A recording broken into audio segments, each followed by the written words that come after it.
Am să vă spun o poveste despre cum să faceți să vă faultați singuri la vânzarea unei mașini.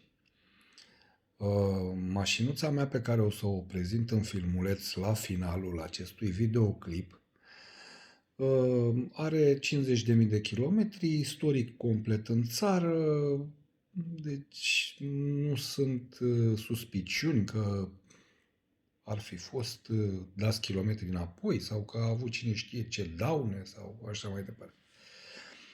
Însă, fostul proprietar a avut casco și și-a spart parbrizul de la o pietricică ca să vedeți unde se poate ajunge.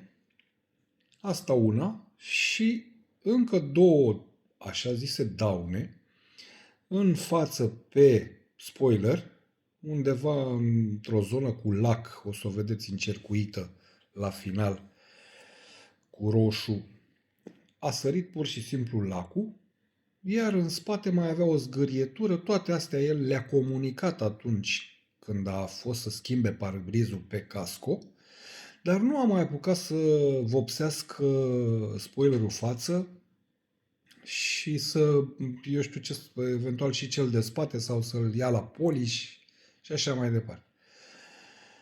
Ce s-a întâmplat acum? Eu vreau să vând mașina și mă sună un băiat care locuiește în Anglia și îmi spune că mama lui, care este din Ploiești, ar vrea să cumpere mașina pentru ea să se deplaseze aici în țară. El nu poate veni să o vadă, că na, e de înțeles, dar să-i dau seria să o verifice pe car verticalul englez.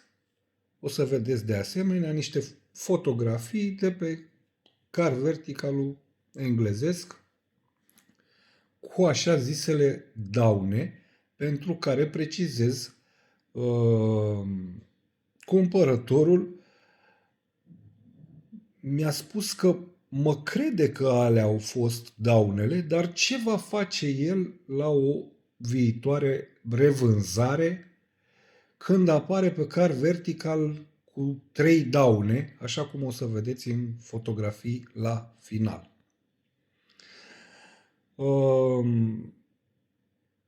Eu i-am spus onest ce s-a întâmplat. Dom'le, parbriz schimbat pe casco la reprezentanță, original. Deci n-am pus vreo ieftineală de aia de se zgârie de la ștergătoare sau eu știu ce. I-am trimis fotografii cu bara pe care o să o vedeți și în filmuleț cu zona încercuită.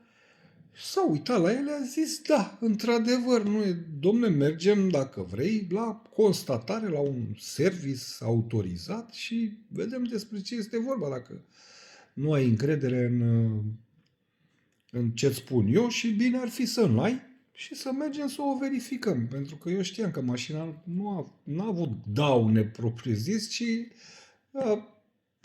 trei tâmpenii. Bun, acum vă las să urmăriți imaginile respective și să stabiliți singuri dacă este cazul să mai treceți să vă faceți casco sau să mai dați pe la ei în momentul în care aveți o zgârietură sau o ciobitură în parbriz, pentru că asta vă va încurca în viitor la vânzarea mașinii. Baftă tuturor!